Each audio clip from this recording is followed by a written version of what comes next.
What's up, everybody? Welcome to Cage My IQ. As always, I'm your host, D-Bake.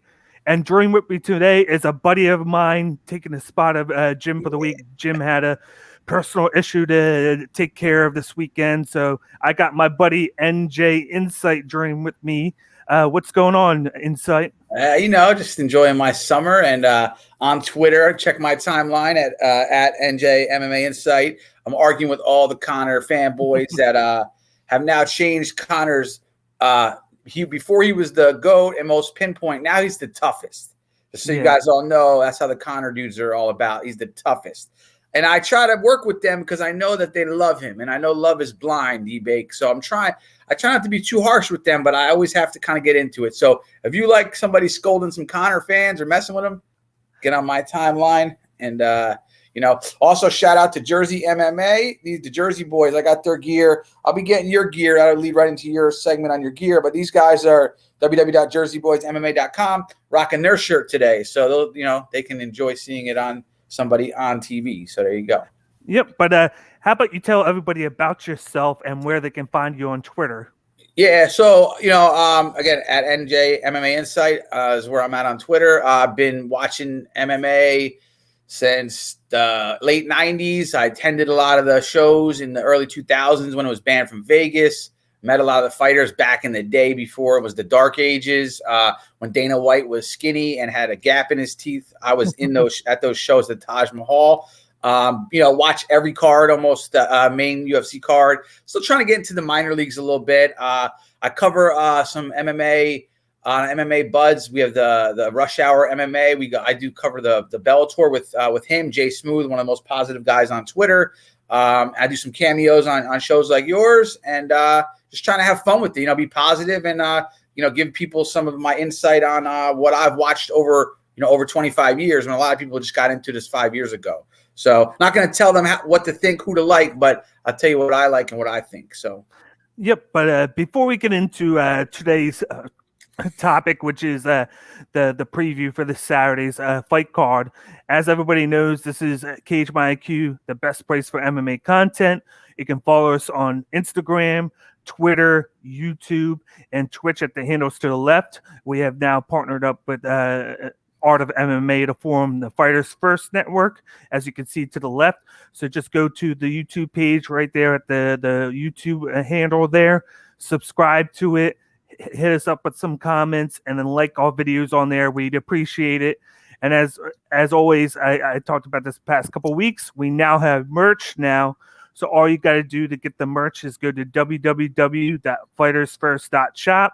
Scroll down to the Cage My IQ collection. We have 3 shirts. It's basically one shirt with 3 different styles. It's normal, vintage, and old school. And then we got a hoodie out now too. So if you want to get a hoodie ready for the fall, you're an MMA fan, you like the podcast, go get the hoodie now. Let us know what you think. And then if you let us know, hit us up that you got one of our merch.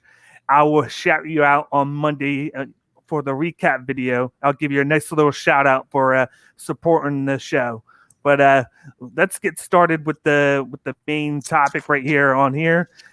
It is the UFC Fight Night Vegas 32 preview, which is headlined by Sandhagen versus Dillashaw. This was supposed to be taking place a couple months ago, but Dillashaw got a cut above his eye, so he had to postpone this, and this is going to be the main event this Saturday. Just a little tidbit.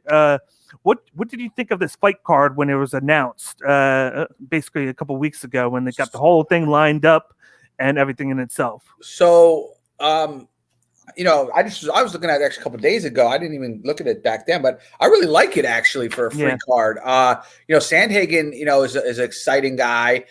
We get to see what TJ looks like without drugs, which should be interesting. Lad versus Macy's good fight. I don't know this Phillips guy, but it looks like an up and comer. Elkins and mine look like guys that both need wins, so that's always a good fight when guys need wins. And I'm really excited about the Maverick Barber fight actually. So that's an exciting fight, like 2 really young fighters, and Barber's of course had injuries and disappointment, and Maverick's just been on the ascent up. And then my Jersey guy, you're from Jersey, I'm from Jersey. My dude Mickey Gall, who I've been tweeting out. I'm not sure why he's still in the UFC, but he's still in the UFC. So we'll tune in. But I like the card. Plus, my girl Elise Reed is on the card from right a couple towns over from me, and she actually is the coach of my little cousin who's 24, who's been doing some MMA. So I'm excited to see her fight. I watched a couple of her fights in the Cage Fury. Cage is a Cage Fury she was in? Yeah, CFFC, Cage Fury. And, I watched her last fight. It was really exciting. So, fight fans, if you haven't seen her fight, I'm going to talk about her a little more when you lead into that. But I'm pretty excited to watch her fight. I should be calling her fight on MMA, on the Rush Hour MMA. He's going to have me on just for her fight for the prelims about 5 o'clock on Saturday. So I like this card. What are your thoughts? I like it. No, I agree with you. Like that, those were a couple of the prelim fights that I wish that we were going to be talking about today. But I'll just mention that since you're a fan of her and then you know her, she technically right now is still the CFFC, I think, atomweight champion. Yeah, and she's going to be moving up 2 weight classes to go into the UFC to fight Sijara Eubanks, and I'm a fan of hers. I don't know if she's going to win the belt just because the height difference, and then the fact that she's moving up 2 weight classes, so that could have an effect on her. But I told people basically the past couple of days, she is tough as shit. Yep. She's going to be hard to submit, which is the thing for Eubanks. And I do think that the third round would go to Reed because Eubanks has a gas tank issue. Exactly. So I think for right now, with that one, I think it's going to be 29-28 Eubanks. But anything could happen after that first round. Right. So let me give you some, so my little cousin, I hit him up. I gave him she's a minus 290 or a plus she's a plus 290 on DraftKings. And he's like, he doesn't bet. He's like, I might make my first bet. Obviously, he's partial. I'm partial. You're a part, I made you partial to her. But I got to tell you, in the Cage Fury, he's been telling me for a while about her that they put her against a girl that wherever she's fighting, like whatever promotion she's fighting for, they put her in there to lose to the person they want to win, like some good looking girl or some girl who's they want to promote, and she comes in and blows it up. She comes in and beats the girl, and then that person that they wanted to promote's gone now. So Eubanks, I told my cousin if she can get past the first couple minutes with her, 2 minutes or so, and the size isn't a problem, then she'll win the fight. I think if she's getting manhandled early, I can't see her stopping just because, again, the weight you're talking about. But she has more skills than Eubanks. You can't deny that. It's solely a weight issue in this fight. And if it's not an issue, like we think it will be, or you think it will be as well, then I think she wins. I think she'll win the fight. It all depends if the weight is an issue, though. Yeah, that, and then the takedown defense. She hasn't been the best defending the takedown. So if she gets taken down several times, I think that Eubanks can just win by holding her down on the ground for the first 2 rounds. But if she can have any bit of takedown defense in the fight, it'll look good for her keeping the fight standing because she has UFC quality striking, and that's something Eubanks doesn't really have. She has more of the grappling. Yeah, I feel like Eubanks' couple of fights I've seen, she's been on her feet a lot, though, standing. I don't know if it was because of the person's takedown defense or she chose to bang. I know she has power, but it's winging power. It's Francis power. It's it's not pinpoint. It's not combination. It's more like a loop, like a looping shot that goes wide. Exactly. But yeah, I agree. But I think it's going to be a really nice fight. I think it's listed second on the card. I think the first fight is Goldie and Belbita. So it's going to be a really nice early fight.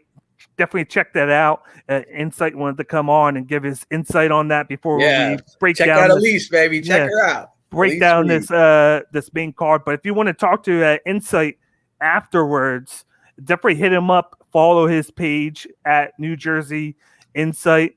Check it out, and then talk to him about that fight since he has the inside information. But let's get started with the main fight breakdown that we have going here. The first fight that we have is your New Jersey boy.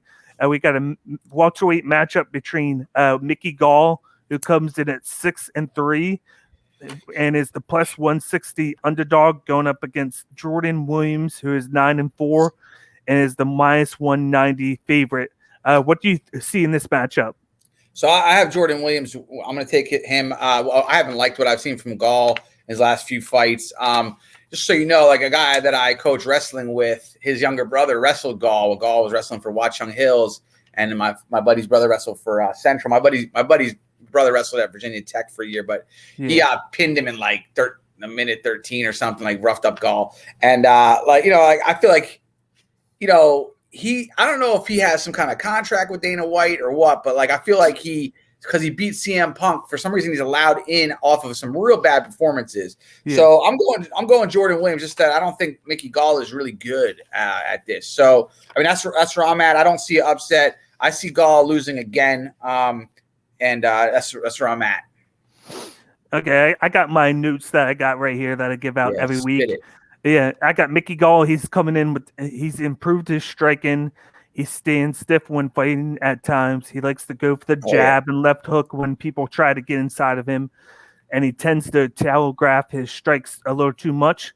He uses a nice body kick versus southpaws. He is well known for his grappling.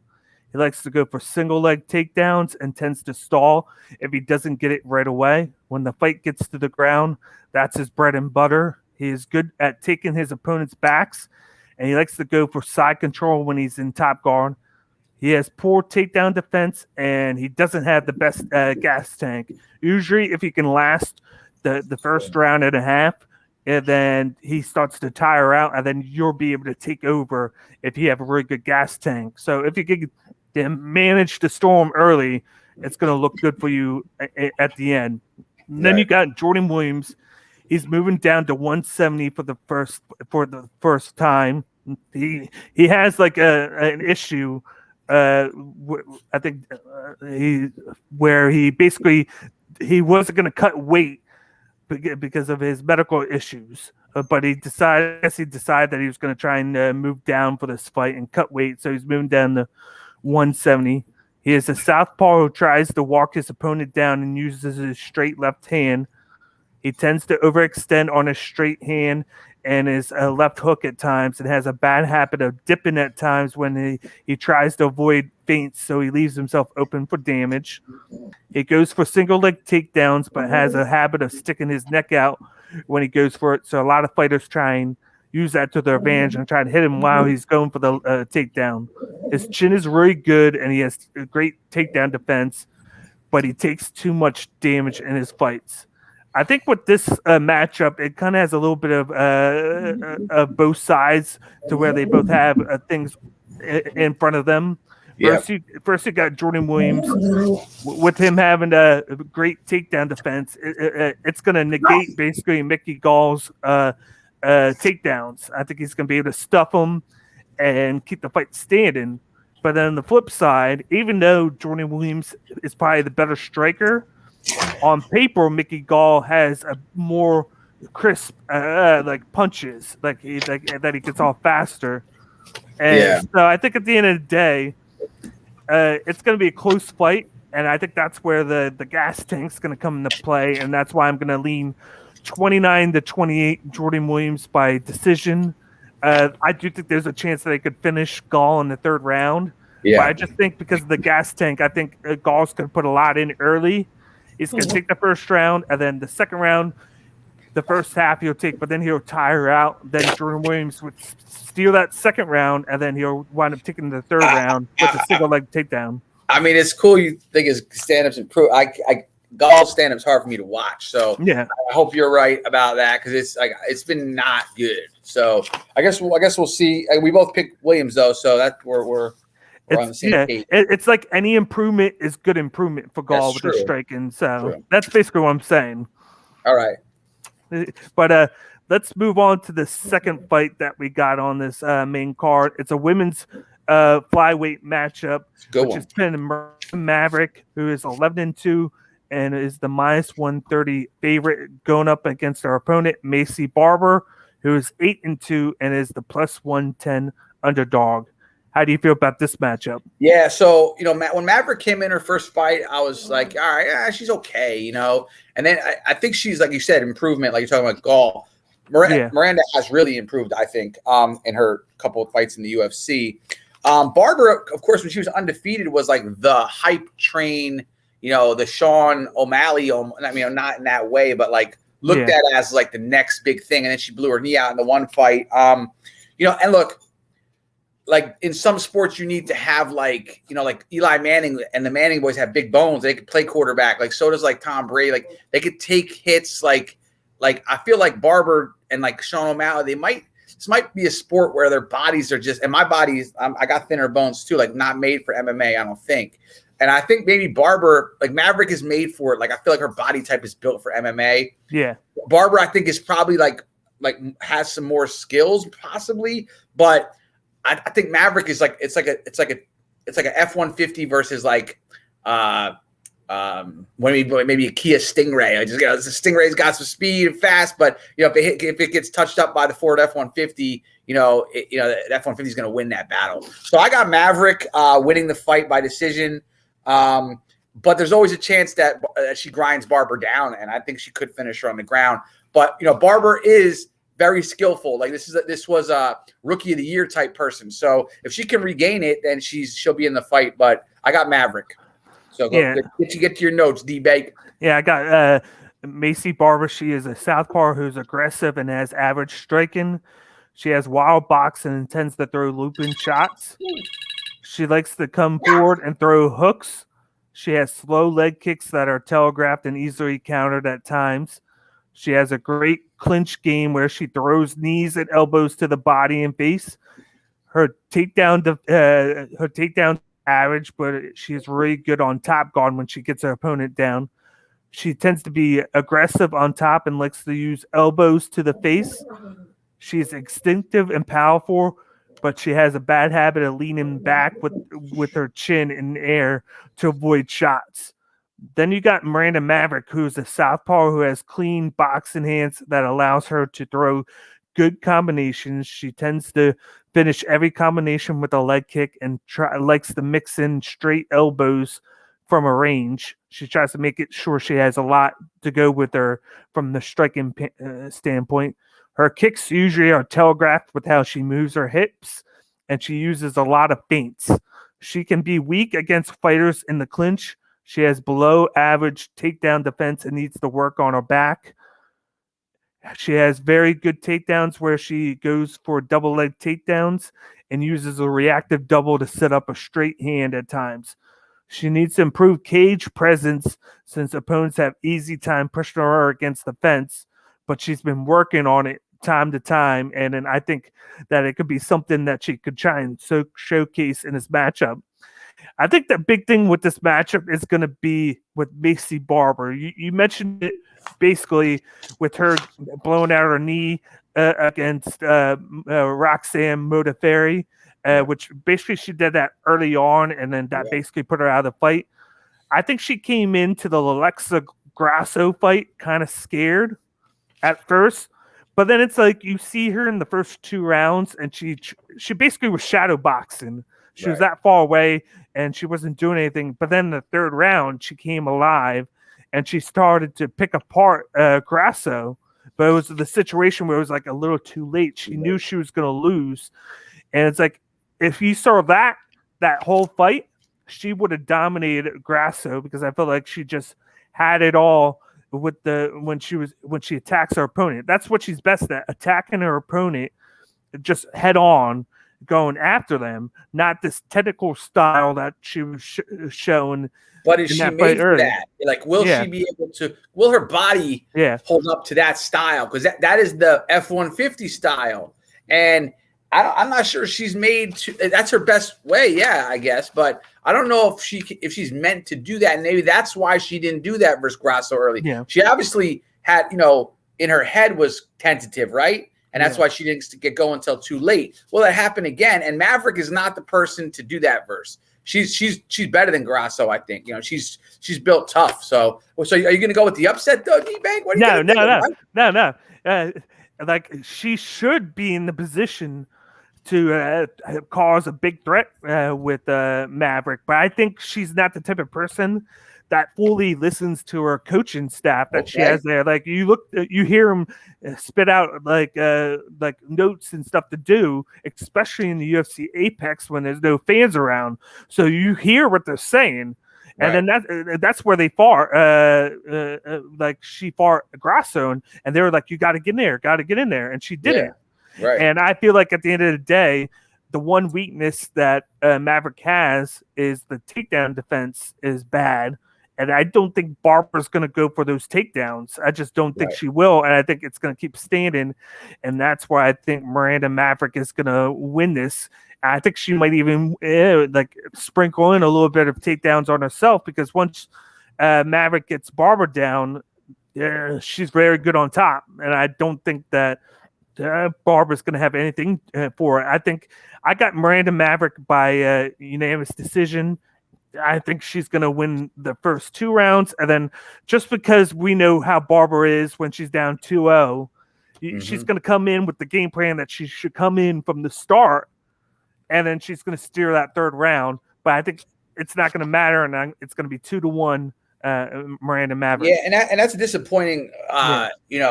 Again, that would be a disappointment for Barber if that's the same thing where she loses the first 2 rounds, comes on a 3rd.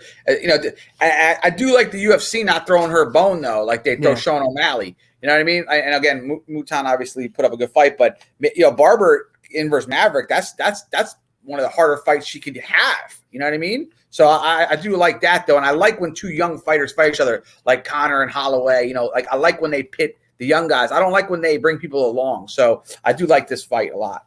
Yeah, but let's move on to the 3rd fight in the card. I'm actually looking forward to this one. It's a featherweight matchup that's going to pit Darren Elkins, who comes in at 26-9 and plus 140 underdog, and he's going up against Darrick Minner, who's 26-11 and is the minus 165 favorite. What do you think about this matchup? So, I didn't do any research on this one. I just have the odds, and obviously I've watched Elkins over the years. 26-9 versus 26-11. Obviously, both guys need a win. Elkins is a slight underdog. When I looked it up this morning, it was plus 130. Minor was negative 150. Your odds are a little different. Hang on, my dogs.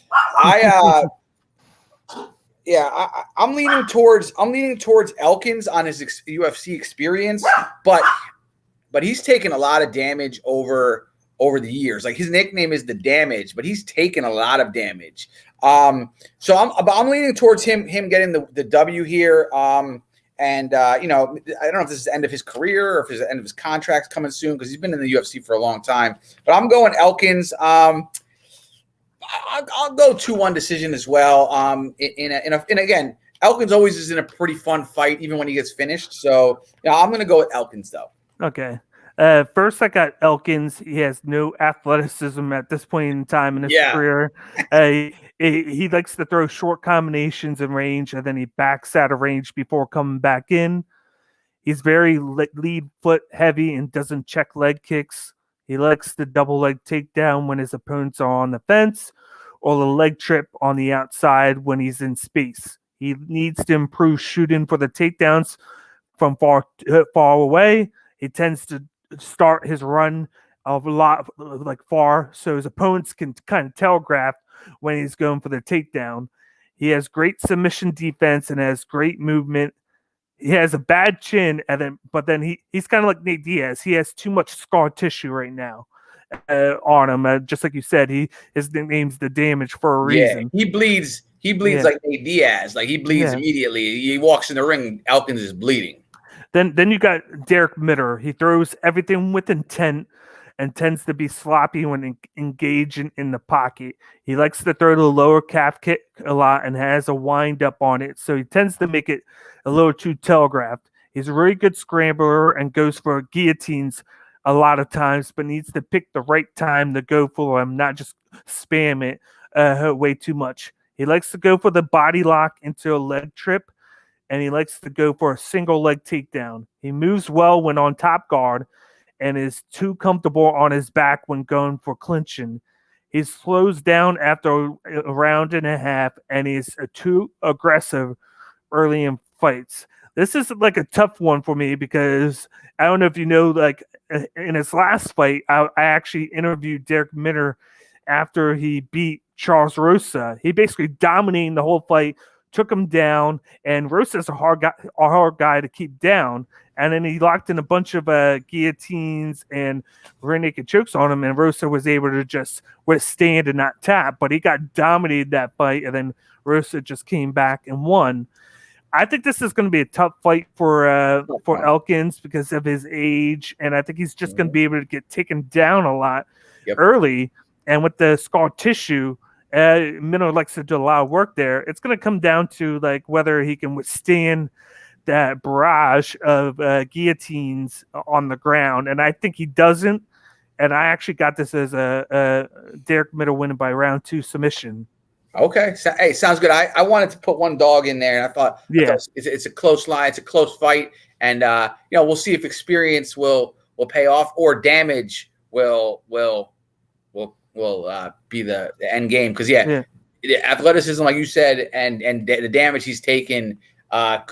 He could lose by doctor stoppage as well, Elkins. That's always a possibility if he gets cut open by anything, right? So that's a possibility too. But I'll still stick with Elkins though. So there you go. And then I was very impressed with the cardio of Minner in the last fight because, like I said, he has cardio issues, but he looked like he was like a robot in that fight against Rosa. Like he just kept coming and coming all 3 rounds, and it's like it's either I don't see the how he has that gas tank, or he just might have worked on it and it's better now because he didn't slow down at all. It was just that whole fight he was pressured onto Rosa.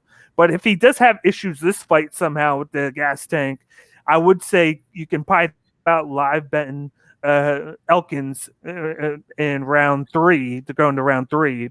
Say it could be somehow it could be 1-1 or 2-0. You can definitely consider Elkins round 3 because he'll be more of like the guy to strike on the feet when Mitter's tired. I just don't see that happening now. Right. You think it's too late in the fight for Elkins to be okay by then? Yeah. Definitely with the scar tissue and easily bleed. But I think it's going to be too late. Yeah. I mean, guys with this many losses, if you want to take a chance in the bet, take a chance because either guy can lose though. So they're not afraid to lose, right? No, not at all. Definitely him, which he's 38. He could be grinding down his career, definitely with how he's been the past few fights. And I think Mitter's, he's on I wouldn't say a high, but that last fight was so dominant that his wrestling, it's just ever since he joined that gym in Nebraska, he's been a different guy with James Krause.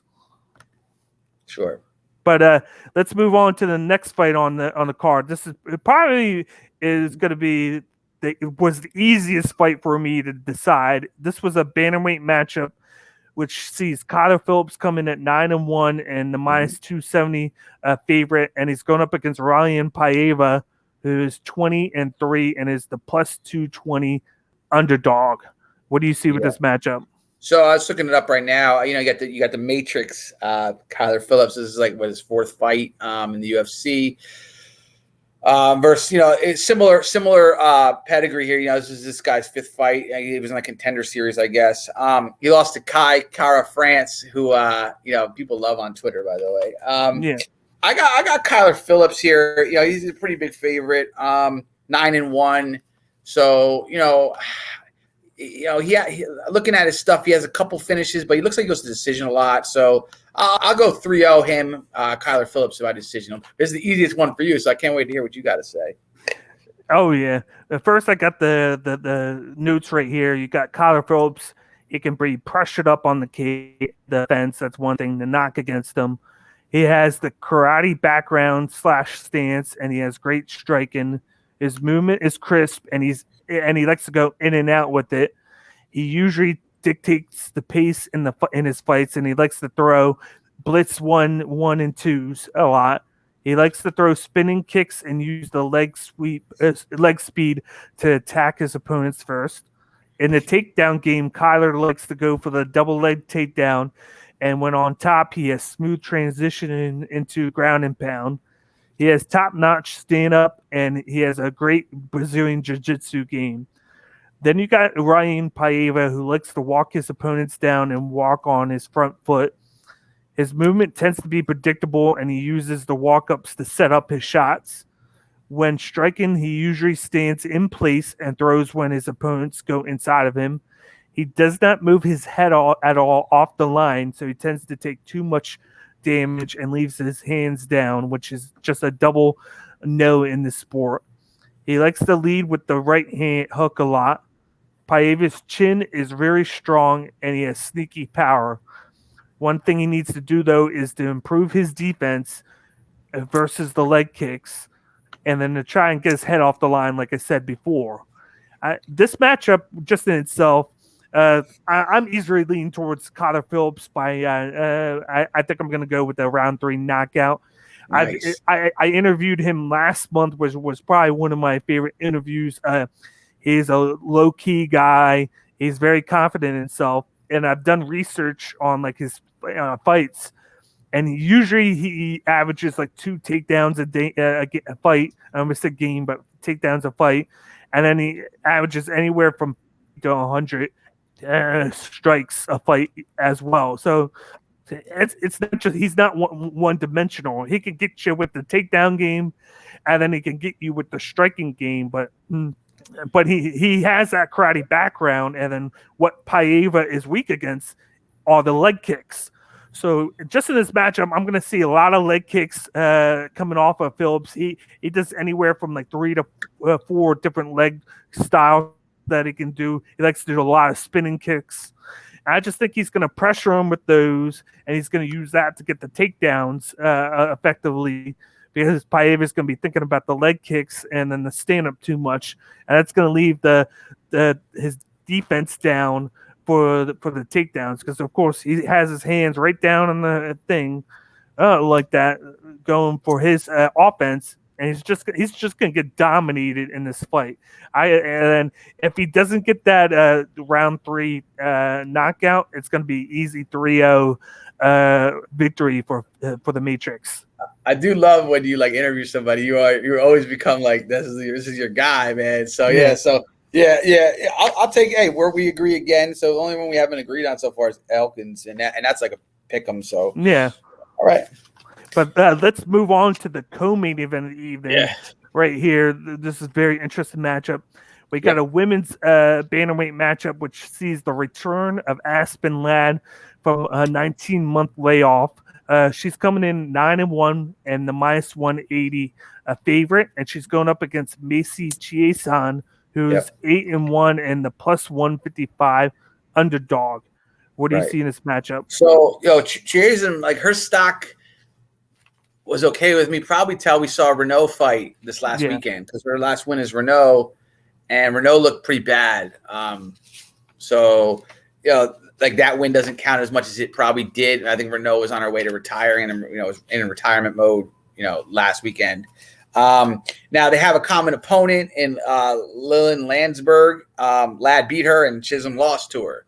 So common opponent there. And then Ladd, she's been out for a while, but her loss is to Durandame, who, let's not.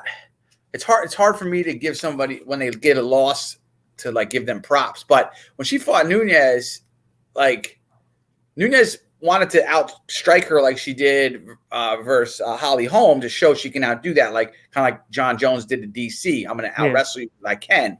And Nunes had to change her mindset versus Durandame and take her down, which is a smart thing to do for Nunes.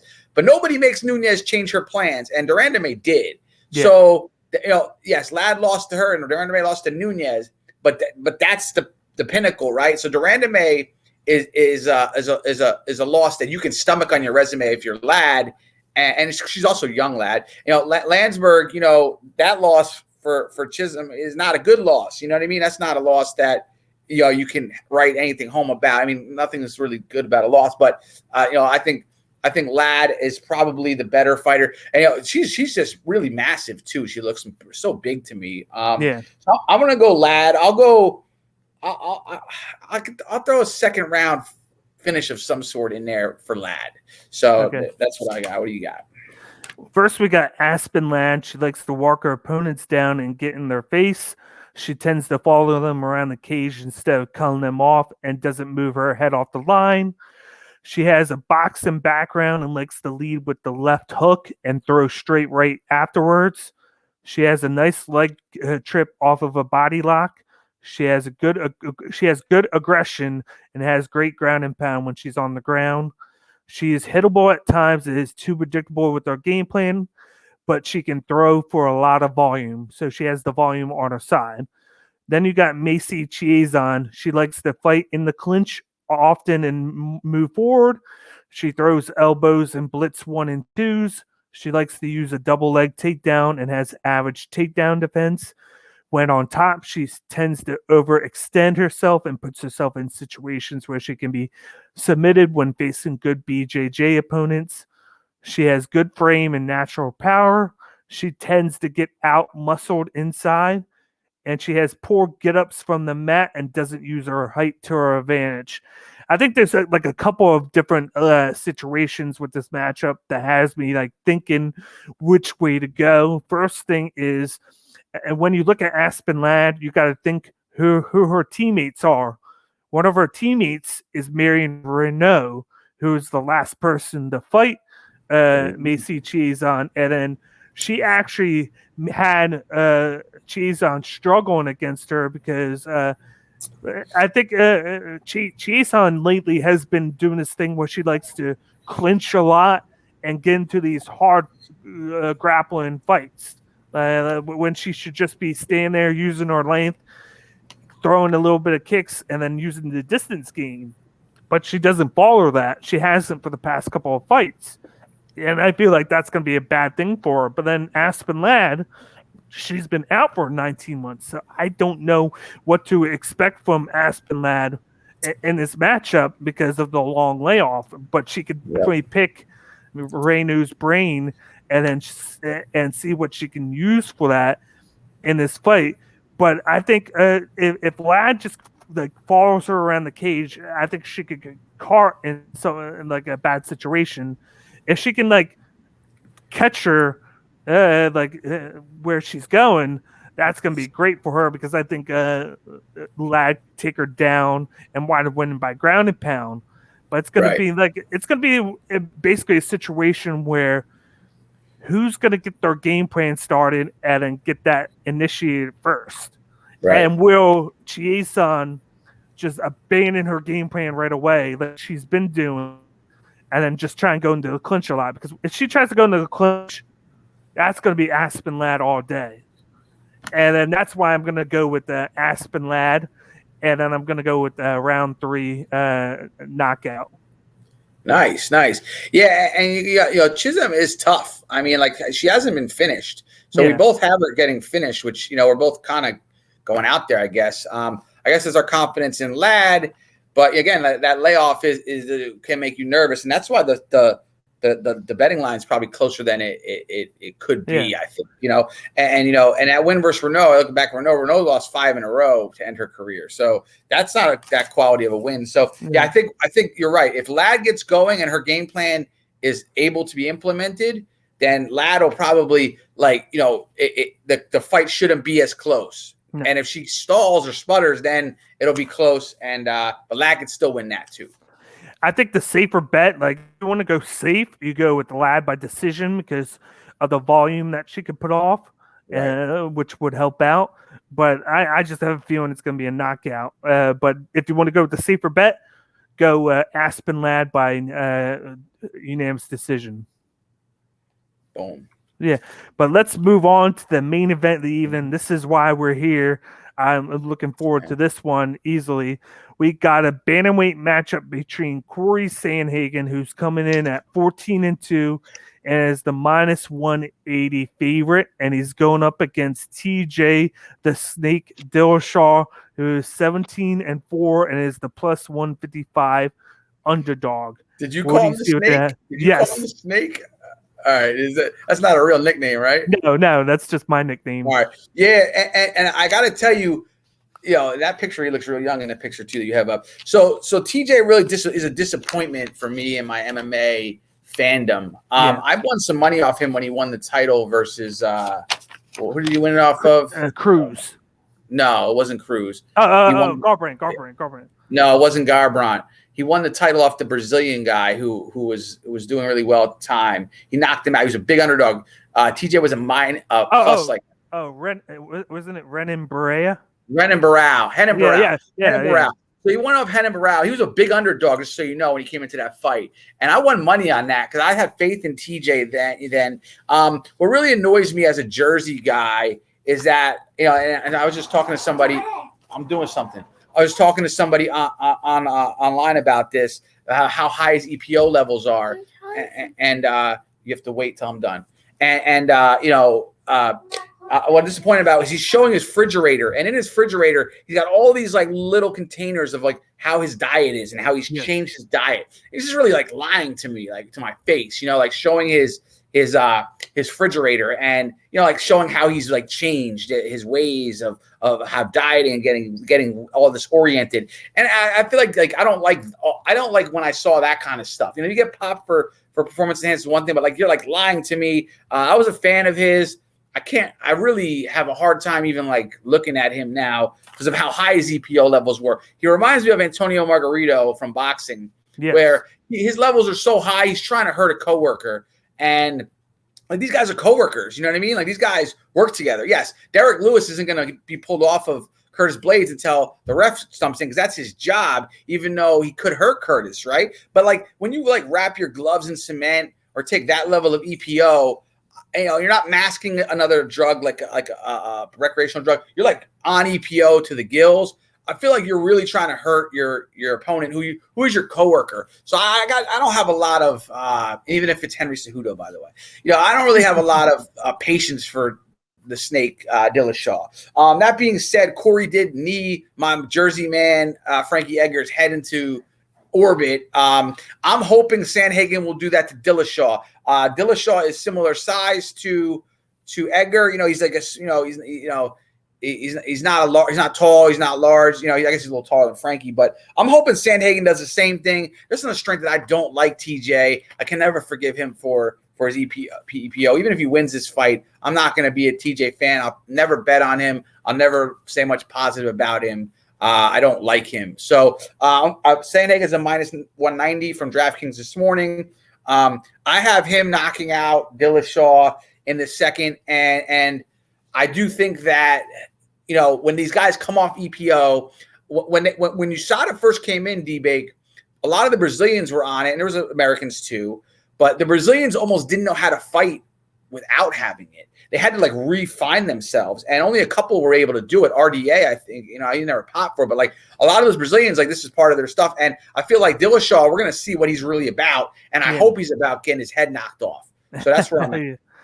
Yeah, but first I got Cory Sandhagen. He has been very active in the last couple of years. He likes to switch his stance often to give you several looks, and he uses a lot of feints. He always fights on the front foot and throws a jab to keep the opponents on their back foot. He mixes strikes up every fight so he doesn't repeat the same pattern, and he attacks all levels of your body. He tends to leave his hands low, but he has great vision. Sandhagen likes to fight on the outside and throw lower calf kicks. He tends to back up in the straight line when being pushed back, so that's something that he needs to not do in this fight. It could be something that affects him more negative than positive. He doesn't have good takedown defense on paper, but uses scrambles as a way to avoid them and then to get back up if he gets taken down. And he is usually out in the open when he does that.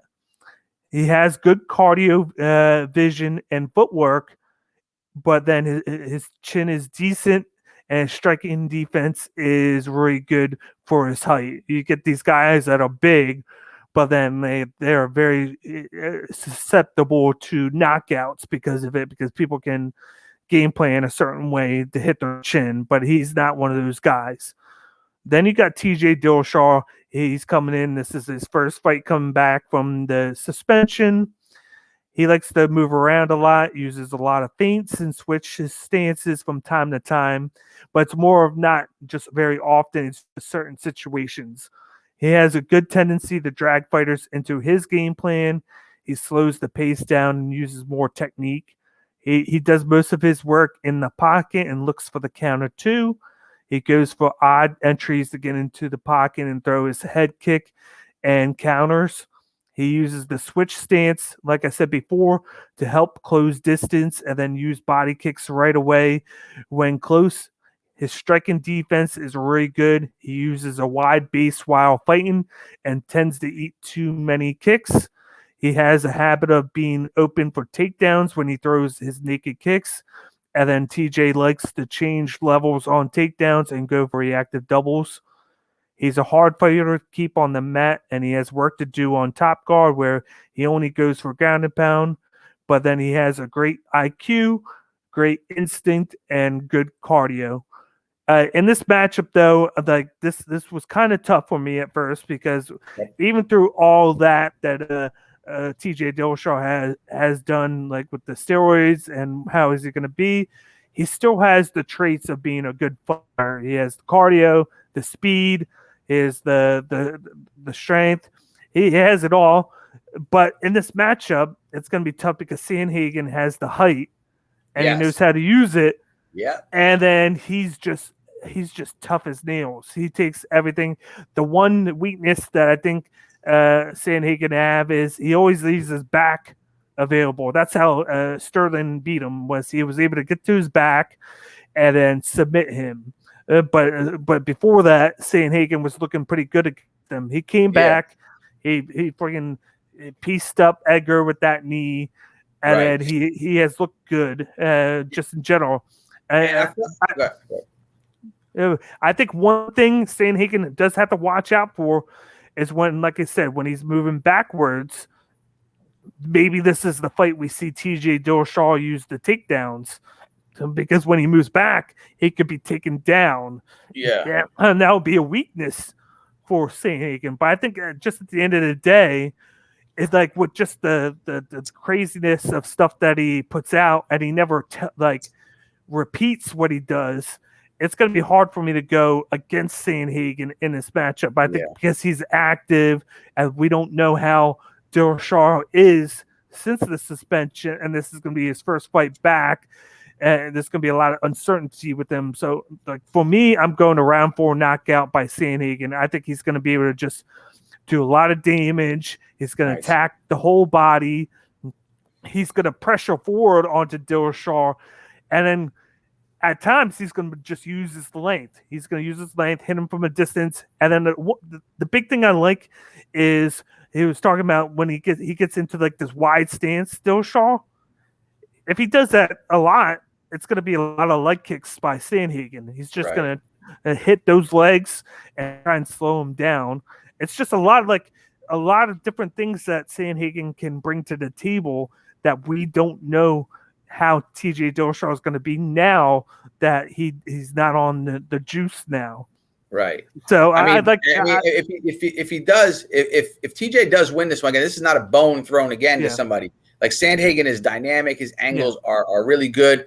The only saving thing for TJ is like I was thinking about him versus Edgar, but Edgar is a small, like short armed fighter. Like TJ has long arms. Like TJ fights longer than he's built. So he has like a freakish like length to him. So that could save him a bit versus Sandhagen. But I hope it goes how you're saying. A lot of damage, and then the 4th round. You know, the game has evolved since the 2 years he's been out, and the guys like Sandhagen maybe are the evolution. So I'm hoping you're right, and a 4th round stoppage would be even sweeter than a 2nd round stoppage, because that means TJ the Snake would be getting beat up pretty good. Yeah, definitely. And then for Sandhagen, like he just has to be like, okay, keep the distance, and then I can pick my times to go in and attack him. Because that's basically what Dillashaw is going to do. He's going to try and pinpoint when he can get inside and then attack him. But that's the thing that Sandhagen's really good defending against. And I think just use that height, use the legs, and then go inside and then just beat him up. And then he should be able to do that.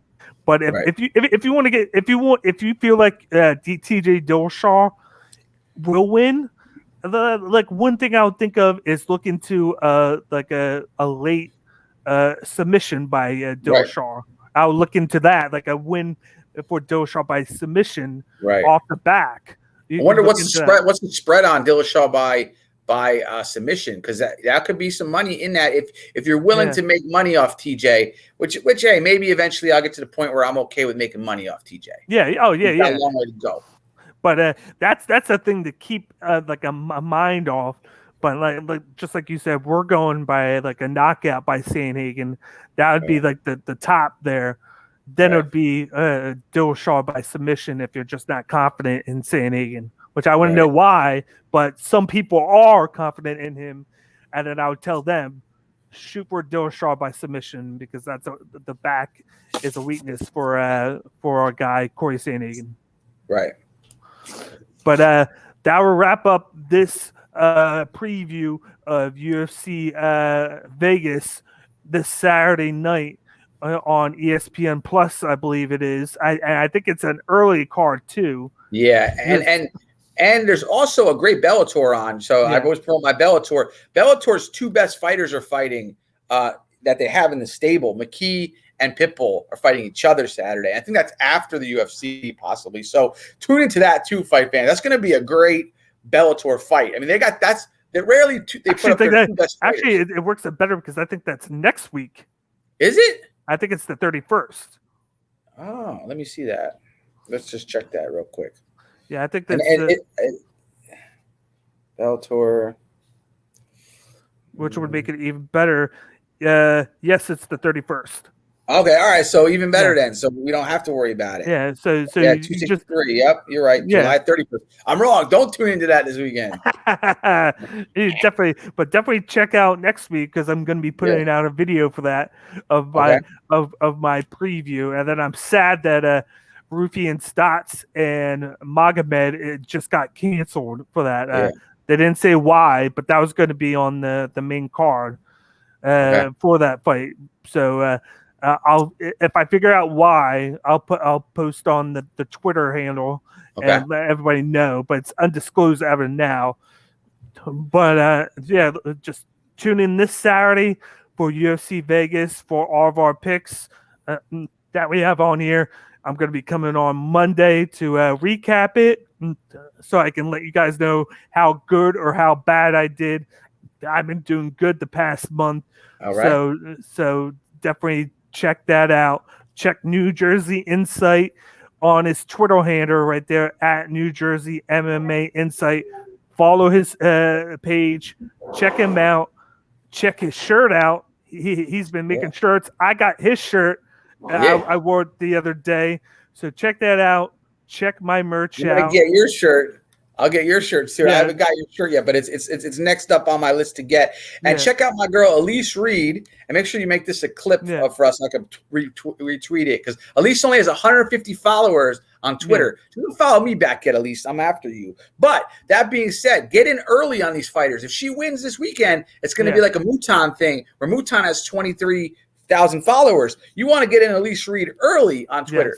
Get to her. Get in there. Get an early follow. You know, I'm follower 145 of her. When she's up there doing big things, you're going to be regretting what I'm saying. So there you go, Cage. Thanks for having me on, by the way. It's always good to No problem. And then let me give a shout out to my sponsors on here before we leave. First, I got 99jersey.com. Use promo code SportsBoxShow20 at checkout to receive 20% off your next purchase. Then we got Oddsjam. Just go to the link in our bio. Click the link, sign up, and then watch as you never miss a bet again.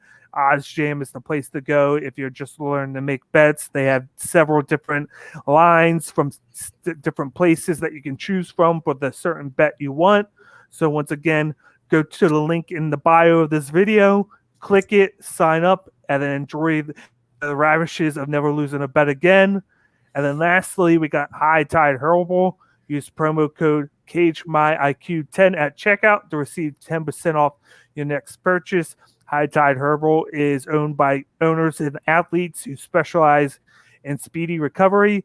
All their products have CBD oil in them, and then the whole mindset of creating this company was, just like I said, to help athletes recover faster. So use promo code CageMyIQ10 at www.hightideherbal.com, and then let them know what you think of everything on there.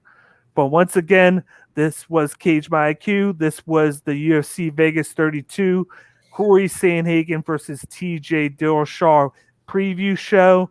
I am your host, D-Bake. This was my co-host for the night, New Jersey MMA Insight. Hit him up, hit me up, comment on this video, hit the like button, let us know what you think, and we will talk to you guys later. Have a nice night. Enjoy the fights, guys. Yep. All right.